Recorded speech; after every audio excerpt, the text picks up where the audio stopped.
Mmh.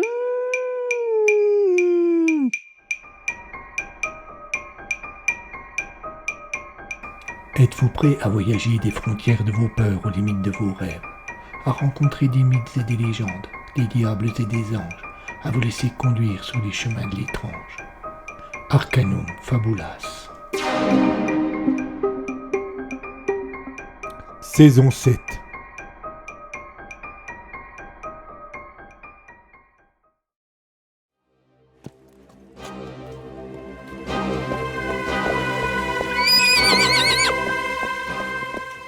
Ce village nous semblait la proie idéale. Quelques paysans égarés au milieu d'une forêt.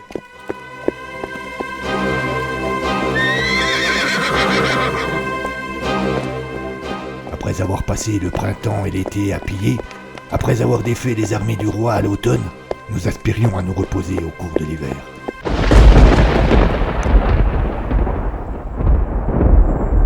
Mais ce village n'était pas un village ordinaire, et son secret va nous mener en enfer. Cernunnos, la naissance du diable. Épisode 23.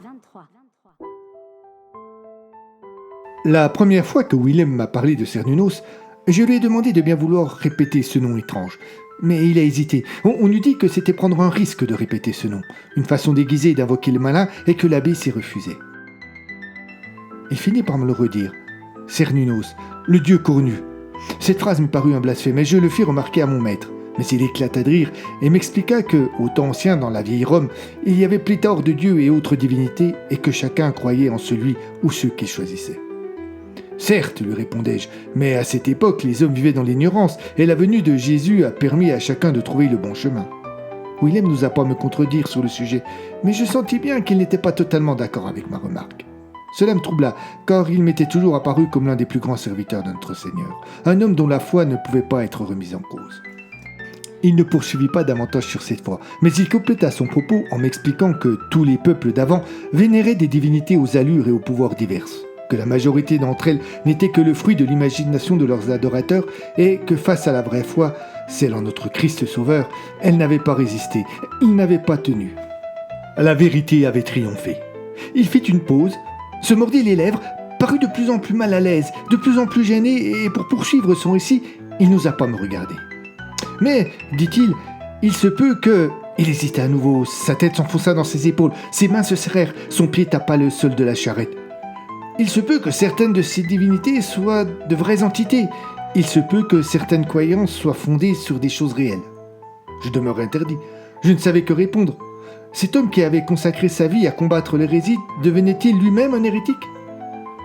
Je sus plus tard qu'il n'en était rien. Que, au contraire, s'il avait voulu engager cette lutte, c'est parce qu'il avait eu à croiser ces choses qui n'auraient jamais dû exister, et que malgré cela, il était demeuré fidèle à notre Église. Cependant, à ce moment-là, je ressentis un grand malaise, et j'en vins même à me demander s'il n'était pas de mon devoir de rapporter cette étrange conversation aux autorités ecclésiastiques. Pas de doute, l'abbé de Castillon ressentit pleinement mon trouble. Pas de doute, il s'en inquiéta. Il mit une de ses mains sur mon genou, me fixa droit dans les yeux et me demanda de lui faire confiance, de ne s'ouvrir de cet entretien à personne. Il promit de me donner, à notre retour, des textes à étudier. Et il me dit également que, s'il ne parvenait pas à me convaincre, je pourrais alors faire ce que bon me semblait à notre retour. C'est ainsi que je fis la connaissance de Cernunnos. Gaynor tapa du poing sur la table. Cela nous fit tous sursauter. Je vous ai dit Vociféra-t-il. Que votre vie n'avait pour moi aucun intérêt et que je voulais juste savoir ce qui se passait ici et comment nous échapper. Adelaide répondit par l'intermédiaire de la traduction de Cornélis que ce qu'il était en train de raconter l'avait conduit ici. Moins réfractaire que le Gallois au récit du vieux prêtre, je me glissai dans l'échange pour demander qui était Cernunnos exactement. Une divinité celte, traduisit Cornélis, le dieu cornu, maître incontesté des bois et des arbres ainsi que de tout ce qui habite.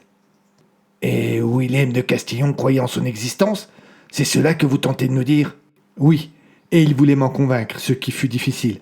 J'ai étudié les textes qu'il m'a soumis, et j'ai été troublé parfois, mais jamais totalement convaincu, jusqu'au détour de l'année 1309.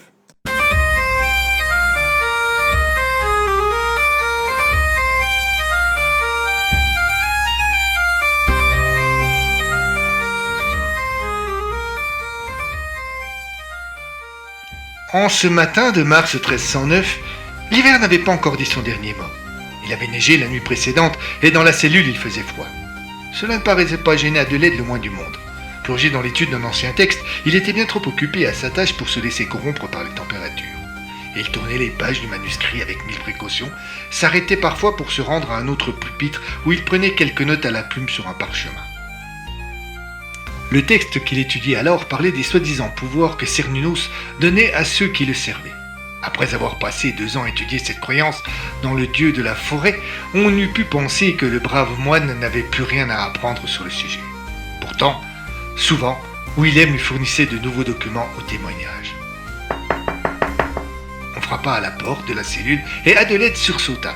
Il regarda par la petite lucarne. Une lumière grise et pâle témoignait que le jour s'était levé, sans doute depuis peu de temps. Il se frotta les yeux et bâilla. On frappa de nouveau à la porte. « J'arrive !» Il se leva avec difficulté.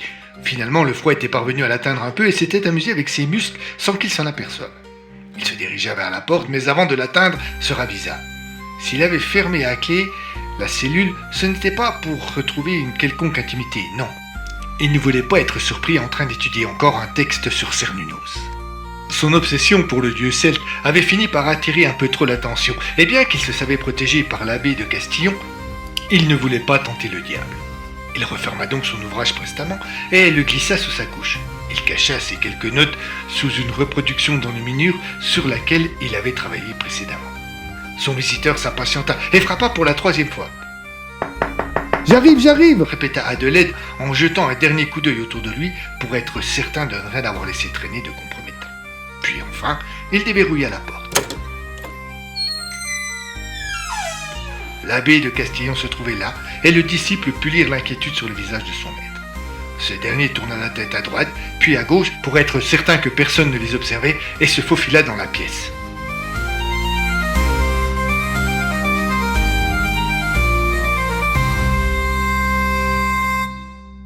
Refermez, ordonna-t-il à Adelaide qui, surpris par cette visite inhabituelle, restait tout penaud devant la porte. refermez, vous ai-je dit. Insista-t-il car le moine n'avait toujours pas eu de réaction. Oui, finit par dire ce dernier en s'exécutant. Rarement de Castillon avait été aussi excité. C'est simple, il ne parvenait pas à tenir en place. Il faisait les 100 pas dans la cellule d'Adelaide, ne cessant de parler. Si au début son propos put paraître obscur au jeune moine, une phrase finit par retenir son intention. Il est de retour. Je suis certain que c'est lui. Adelaide se laissa tomber sur le seul banc que contenait sa petite chambre. Il fixa son maître. « Une nouvelle Marion ?» demanda-t-il. Oui, je pense. Une nouvelle Marion. Pour qui aurait surpris cette conversation sans être initié, les propos auraient pu paraître obscurs. Mais Adelaide et Willem connaissaient par cœur toutes les légendes, tous les mythes qui entouraient Cernunnos, et même si le prénom de Marion ne venait que de leur expérience personnelle, ils savaient tous deux à quoi il faisait référence. Un vieux texte d'un auteur inconnu retrouvé dans les tréfonds d'une abbaye perdue en Bourgogne racontait la chose suivante.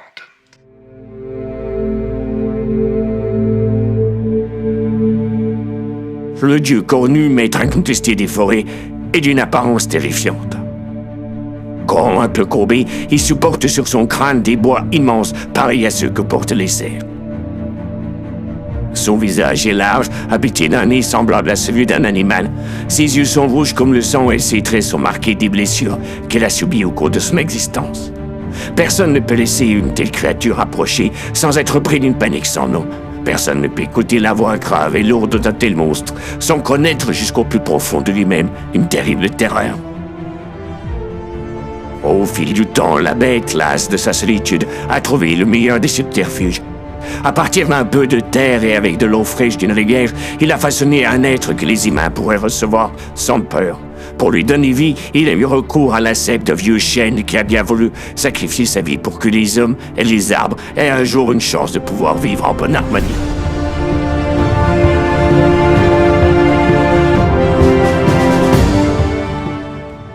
Une jeune fille est née du néant.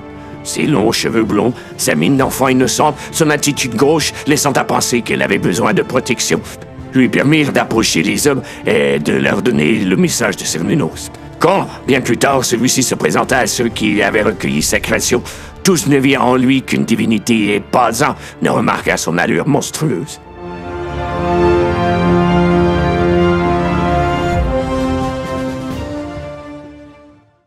Willem parvint enfin à se calmer un peu. Il finit par s'appuyer contre le mur humide avant d'expliquer. C'est l'évêque de la ville d'Alas qui m'a fait parvenir l'information.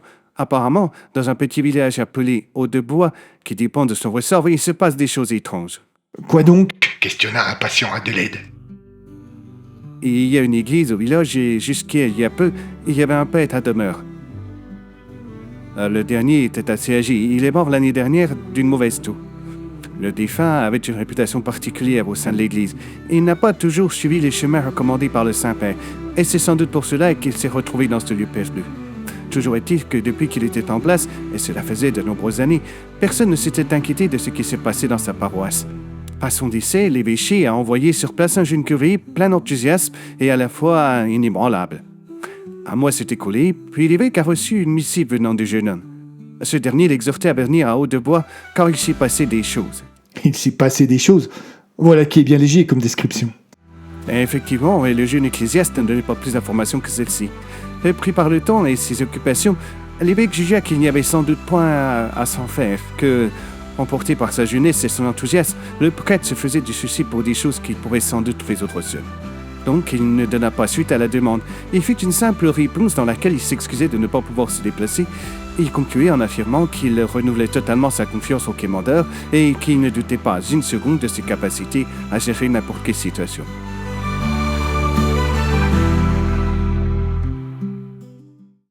Un nouveau mois s'écoula et une seconde missive parvint à Alas. Willem marqua une pause. Il aurait voulu susciter de manière à peine honnête l'intérêt d'Adelaide, il ne se serait pas pris autrement. Le jeune moine eut un petit geste d'empressement et l'abbé consentit à poursuivre. Ce second courrier était plus explicite, un véritable appel au secours. Le jeune curé affirmait sans retenue que le malin avait pris possession du village et qu'il s'y promenait en toute liberté sous les traits d'une jeune fille. Willem fit une seconde pause et il insista. Une jeune fille? Il retrouva sa nervosité et se mit à faire les 100 pas dans la pièce. Une jeune fille, tu sais ce que cela veut dire? La question était inutile. Adelaide savait ce que cela signifiait, mais il avait hâte d'en savoir plus. L'a-t-il décrite? C'était-elle? Une description bien sommaire, malheureusement, qui ne nous permet pas d'avoir la certitude de son identité, mais qui n'exclut pas qu'elle soit une des filles de Cernunnos. Et qu'a fait l'évêque? C'est un homme de foi que je connais bien et qui me connaît bien. Il est au courant de la nature de mes travaux et il les a toujours considérés avec une certaine réserve. Dans un premier temps, il est donc demeuré sceptique, mais a décidé de se rendre sur place pour assister son prêtre. Son arrivée à Haut-de-Bois ne passa pas inaperçue. Il vint avec 10 hommes d'armes et tout un attelage qui lui permettait de voyager confortablement. Il trouva sur place une population respectueuse, honnête et travailleuse, et, en revanche, un curé habitué de médine. Ses conclusions furent rapides et définitives. C'était le jeune homme qui était malade. Possédé ou pas? Impossible de le dire, mais à coup sûr incapable d'assurer son office. Le soir même, le convoi reprit le chemin d'Alas en ramenant avec lui le jeune prêtre malade. Le village devait se passer quelque temps d'office en attendant l'arrivée d'un nouveau titulaire. Willem vint s'asseoir à côté d'Adelaide qui l'écoutait avec une attention sans limite. Il se rapprocha de lui et se mit à lui parler moins fort, comme s'il voulait être certain de garder une certaine confidentialité dans la suite de ses propos. L'histoire aurait-on resté là si, sur le chemin de retour, la troupe n'avait pas été confrontée à des choses extraordinaires. La nuit était tombée et les hommes qui escortaient le convoi tenaient des torches pour éclairer le chemin. Il aurait été sans doute plus prudent d'attendre le lendemain pour rentrer, mais l'évêque était confiant. Qui oserait s'en prendre à des hommes d'église? Et puis, ses gardes étaient armés. Même le brouillard qui s'était levé d'un seul coup et qui les entourait totalement désormais ne l'inquiétait pas. Il fallut ce cri étrange, ce cri échappé de nulle part et qui résonna dans la forêt comme un avertissement, pour qu'enfin l'évêque comprenne qu'il y avait peut-être un danger. Willem s'interrompit de nouveau. Avait-il vocation à entretenir le mystère, à se faire ce conteur qui cherche à maintenir son public en haleine? Non. Simplement, la suite était tellement incroyable qu'il avait peur d'être pris pour un fou ou un naïf en la contant. Adelaide, pour sa part, comptait bien avoir la fin du récit, et lorsque l'abbé le réalisa, il prit son courage à deux mains et continua. Ils avançaient donc dans un épais brouillard depuis un long moment déjà, lorsque ce cri résonna. On eût dit la plainte d'un loup ou le cri de douleur d'un humain soumis aux pires tortures. Immédiatement, 3 créatures surgirent de nulle part. Elles avaient le corps mi-homme, mi-animal, une tête de canidé et dans leur dos greffées 2 ailes semblables à celles de chauve-souris. La garde de l'évêque fut vite débordée et lorsque certains d'entre eux tentèrent de s'interposer, ils furent massacrés d'un simple coup de griffe. L'un des monstres se trouva bientôt face à l'évêque et le miracle se produisit. Le miracle? Oui, le pauvre homme crut que ce dernier était arrivé et qu'il allait mourir. Il ferma les yeux et entama une prière pour adresser son âme à Dieu. Mais la créature, alors qu'elle était sur le point d'achever son œuvre, s'immobilisa net. L'évêque sentit quelque chose sur sa poitrine. Il ouvrit les yeux. La créature avait posé la patte sur la croix qui pendait à son cou. Elle prit une respiration, baissa la tête comme si elle manifestait un signe de respect, se redressa et hurla. Ce dernier cri n'avait rien à voir avec les précédents. Il était plus clair, plus pur. Les autres bêtes lui ont répondu sur le même ton et tous se sont enfuis. Elles se sont enfuies? Bien sûr, elles ont peur de notre Seigneur. Pas forcément. Comment cela? À ce que vous décrivez, elles ont plutôt manifesté du respect pour lui, comme si elles le servaient. L'idée n'avait pas traversé une seconde l'esprit de Willem, mais il la refusa de suite. Il secoua négativement la tête et se leva pour se remettre à marcher dans la cellule. C'est impossible. C'est impossible. Le village et tous ses alentours étaient aux mains du malin et ces créatures en étaient le serviteur. Du malin ou de Cernunnos? Willem regarda son disciple d'un air consterné. Il avisa sur la table de travail de ce dernier un des ouvrages sur lequel il était en train de travailler. Il l'attrapa, parcourut quelques pages et trouva une illustration représentant le dieu celte. Il la brandit devant Adelaide. Regarde, mon fils, l'allure de celui que tu appelles un dieu ne te rappelle-t-il rien? Une bête ridée et difforme, avec de grandes cornes sur le dessus du crâne, des yeux rouges et en amont des jambes poilues terminées par des sabots. L'image devant lui était nommée Cernunnos, mais elle aurait aussi bien pu représenter Belzébuth. Adelaide acquiesça. « Vous avez raison, dit-il. Mais regardez cela. » Il prit le livre des mains de l'abbé et tourna de nouveau quelques pages. Il présentait une toute autre illustration à Willem. Un jeune homme séduisant, aux traits fins, au corps sculpté et dont la seule particularité demeurait les yeux rouges. C'est également une représentation de Cernunnos. Il est d'ailleurs écrit à de nombreux endroits qu'il peut apparaître soit sous les traits d'un vieillard, soit sous ceux d'une bête, soit sous ceux d'un jeune homme. Ne sois pas naïf, jeune disciple, insista Willem. Tu sais tout comme moi que le diable peut prendre moultes apparences et qu'il peut faire le mal en faisant peur ou au contraire en séduisant. Vous ne pensez plus que certaines croyances sont réelles alors? Vous affirmez que celui que nous traquons, que vous traquez depuis si longtemps, n'est autre que Satan? Je ne sais pas, mais j'ai bien l'intention de le découvrir en me rendant à Haut-de-Bois, et tu vas m'accompagner. Bien, maître. Willem eut un large sourire qui cachait mal une certaine préoccupation. Il se dirigea vers la porte, mais le jeune moine l'interpella. Comment cela s'est terminé pour l'évêque?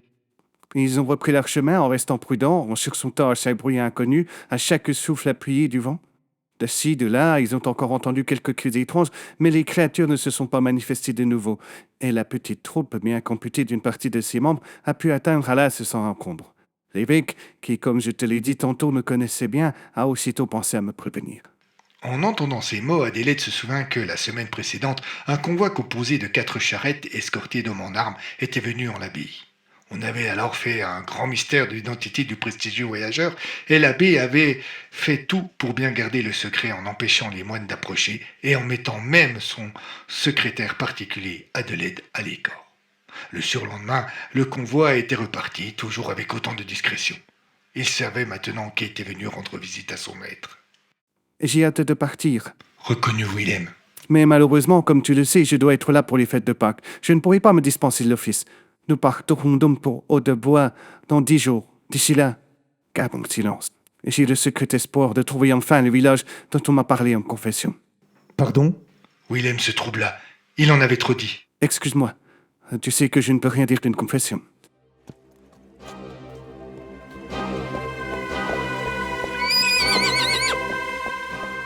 Mais ce village n'était pas un village ordinaire, et son secret va nous mener en enfer. Cernunnos, la naissance du diable.